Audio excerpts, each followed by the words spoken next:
4 लाख दफन हो गए।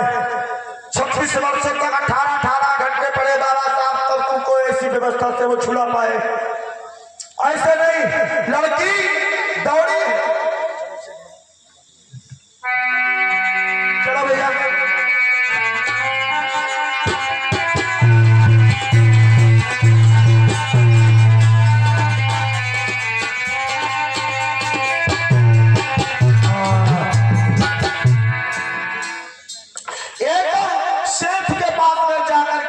भैया गरीबी बहुत खराब होती है, गरीबी बहुत खराब होती है। गरीबी का फायदा उठा करके इज्जत के भूखे भेड़िए घात लगाए बैठे रहते हैं। तब किसी जो है किसकी जो है मजबूरी का फायदा उठाया जाए। ये बिटिया पहुंची है और सेठ से बोली, सेठ जी अब आप हमें कुछ पैसे उधार दे दो। सेठ ने कहा, किस लिए? मेरे पिता को कुछ लोगों ने मार दिया, मनवादियों ने मार दिया, मैं अपने बबूला को कफन देना चाहता हूँ। हाँ, पैसा मैं ये आपका जल्द से जल्द अदा कर दूंगी। आपके घर में चावल बर्तन करके अब जितने दिन बताएंगे उतने दिन में आपके यहाँ काम करूंगी, पैसा अदा कर दूंगी। सेठ कहने लगा, सुनना, पैसा अदा करने की कोई जरूरत नहीं, इधर आ, यहाँ बैठ जा। लड़की कहने लगी, आप हमारा हाथ क्यों पकड़ रहे हैं? आप दूर से आ रहे, यहाँ तो आ। अरे यहाँ आ, यहाँ बैठ, मेरे पास बैठो, हमारे पास। सुन मेरी बात, तू मेरी समस्या का समाधान कर दे, मैं तेरी समस्या का समाधान कर दूं। समझ रही? बोला है, आजा मेरे पास में, जितना धन चाहेगी उतना धन दे दूंगा और तुझे मैं रानी बना करके रखूंगा। जो बताएगी पैसा, अरे जितना बताएगी उतना पैसा दे दूंगा, पर मेरी एक बात मान।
काभी तो लगेगी।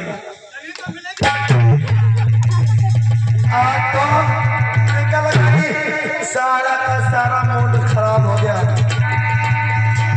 अब ढेर पीछे ना पड़ना, तो कहाँ जा रही है? ऐसी चप्पल मारी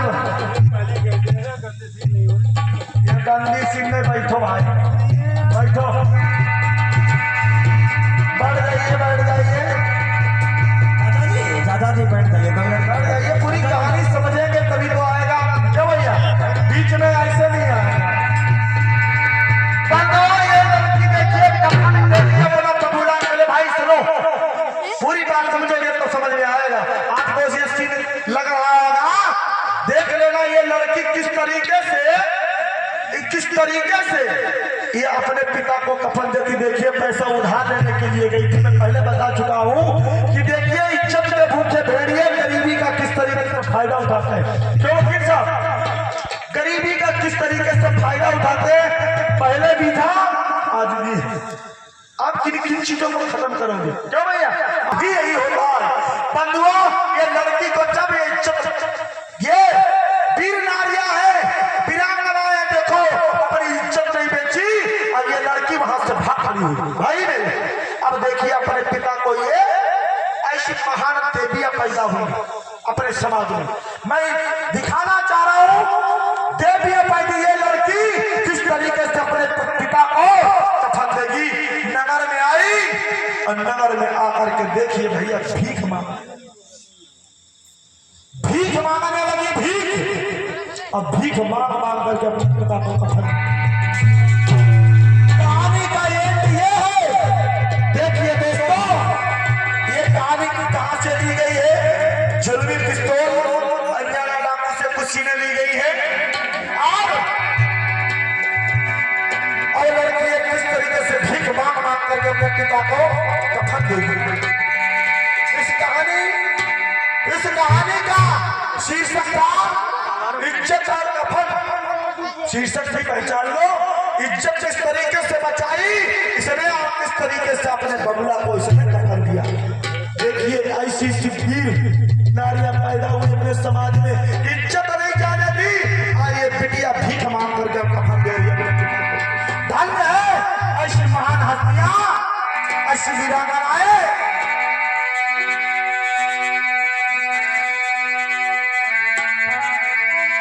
भूखे गरीब की याद दुआ है, औलाद डालो फूलों।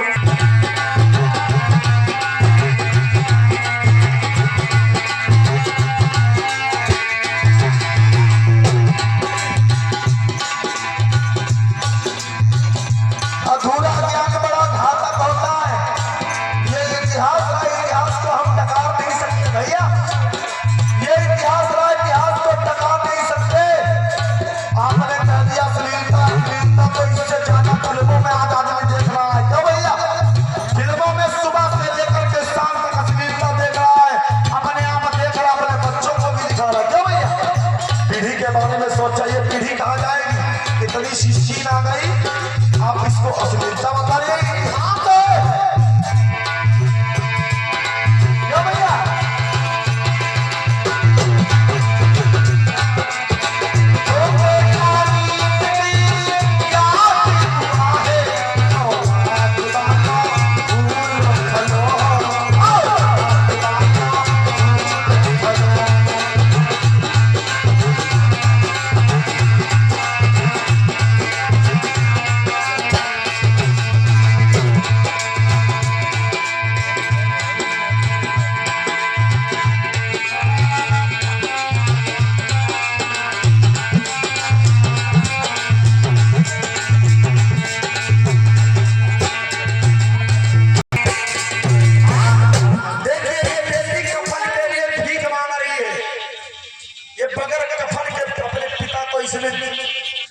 अंत में यानी बगैर कफन के जलने नहीं दिया, दफन होने नहीं दिया। ये बेटी है, इसी बेटी को भूल जाते हैं आप लोग। बेटे को पूरी धन संपत्ति देते हैं, जब बेटी का नाम आ जाता है बेटे को बड़े बड़े स्कूलों में पढ़ाते हैं, और बेटी का जब नाम आ जाता है तो बेटी को जाओ प्राथमिक विद्यालय में पढ़ लोगे बेटियां। बेटियों को मैंने कुछ पापियों को देखा है, बेटे और बेटी में फर्क मानते हैं।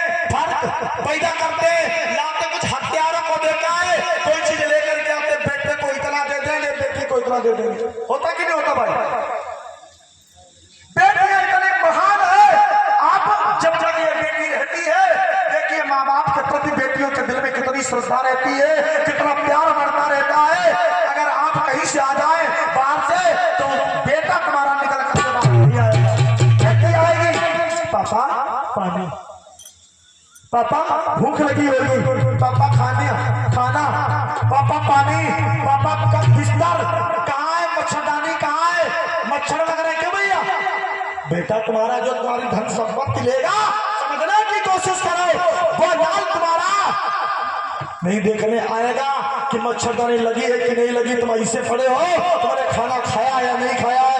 बेटी खाना बना करके खिला करके पूरे परिवार में जब तक रहती इसकी शादी नहीं होती है तब तक सबसे लास्ट में खाती बच्चा बच्चा खा करके बेचारी पानी पी करके सो जाती है।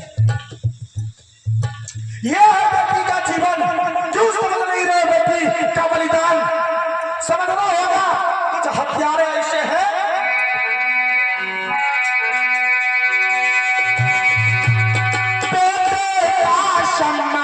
जगत में आदमी बेटी का सम्मान नहीं। अरे दुनिया वाले तो बता दो बेटी क्या संतान नहीं। दुनिया वाले तो बता दो बेटी क्या संतान नहीं। जब शादी होती है जो कुछ भी इच्छा होती है आप उठा करके दे देते हो। बेटी कभी नहीं कहने आती पापा मेरे भाइयों को तो आप धन दौलत में है लकारी, क्यों भैया इतना सब कुछ दे रहे हो? पापा आपने क्यों भैया? संतान वो भी थी, लेकिन बेटे को तो बड़े स्कूल में पढ़ाएंगे, बेटी को घर में रखेंगे।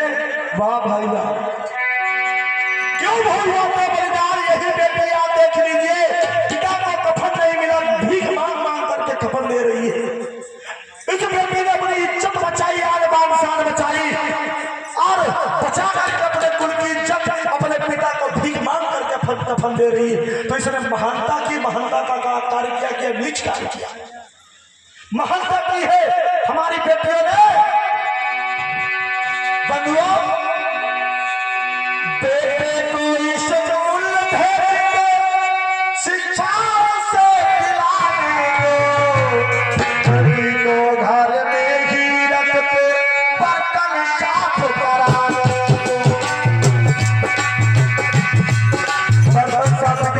जाओ। बड़ा जमाना खराब हो। हाँ सही, इसके लिए जमाना खराब है। तुम्हारे बेटे के लिए जमाना नहीं खराब। इतना भारी का भरवा मोबाइल लेकर के दिया, हेलो जानू बाबू सोना करता हुआ घूम रहा, उसके लिए कोई बंधन नहीं है।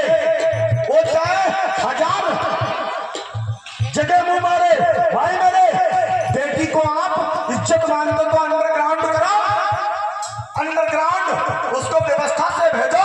क्यों भाई आप साथ में जाओ, भेज करो, लगाओ किसी ना किसी व्यक्ति को, घर के सदस्य को भेजो। क्यों भैया साथ में? नहीं नहीं नहीं, तुम हुआ ना जा सकती हो, तुम पढ़ लिख ना सकती, कहाँ करी हो बिटिया पढ़ कर? सही बात, बिटिया आगे बढ़कर कहाँ करेगी? भैया तुम्हारे इतिहास रचे हैं, बिटिया इतिहास का रच गई। अब बेचारी अनपढ़ रह गई, पढ़ लिख नहीं पाई, और सास ससुर जाती है, ससुराल में मारी जाती है, पीटी जाती है, कहते इसको सूल नहीं है, अकल नहीं, ये नहीं वो। पढ़ लिख जाती तो ये बड़े बड़े पदों पर पहुंच जाती। ठीक है, ये किसी के सर पर बोझ नहीं बनती। क्यों भैया? क्या पैसे होते तो इसकी इज्जत होती। भूल जाते हैं आप लोग।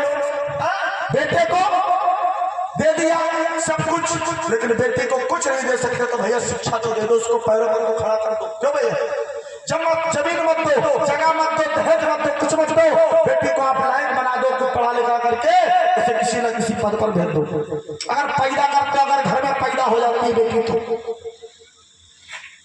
मेरे घर में बेटी पैदा हुई, मेरे घर में मैंने तथागत से कहा भगवान मुझे प्रथम संतान के रूप में बेटी चाहिए। आज मेरी बेटी 8 महीने की हो चुकी है, 8वां महीना चल रहा है, 8 महीने की बेटी हो गई। मैंने कहा तथागत मुझे बेटी देना क्योंकि बेटों से अच्छी है बेटियां। ये कोई कहानी नहीं, सच में ये मेरे जो कथावाचक है श्री सोनू नाहर जी, इनकी 8 महीने की एक बेटी हो चुकी है। ये सच में है, सच्ची घटना है, सच्ची कहानी। ये सच्ची बात है, वकील साहब जानते हैं। और उस बेटी को बचाने के लिए मैंने उसको इतनी इलाज करवाई है, वो मैं जानता हूँ कि मैंने कितनी इलाज करवाई है। क्यों? बेटों से बेटियां भली है। क्यों? भाई मेरे जागने वाली होती, खाना बनाने लगती, पापा पानी, पापा क्यों भैया सब हाथ में।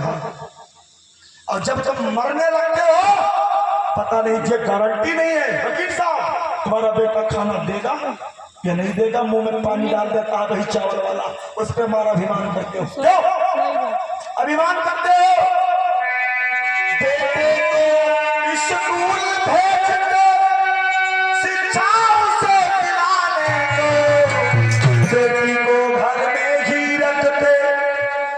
वकील साहब सही कह रहे थे, मैं कोई कहानी नहीं बता, वो रियल कुछ बातें रियल बता रहा हूँ, अपने जीवन की बात बता रहा हूँ। अभी बता के गया, मेरे भी बेटी है, शिक्षा बेटी को घर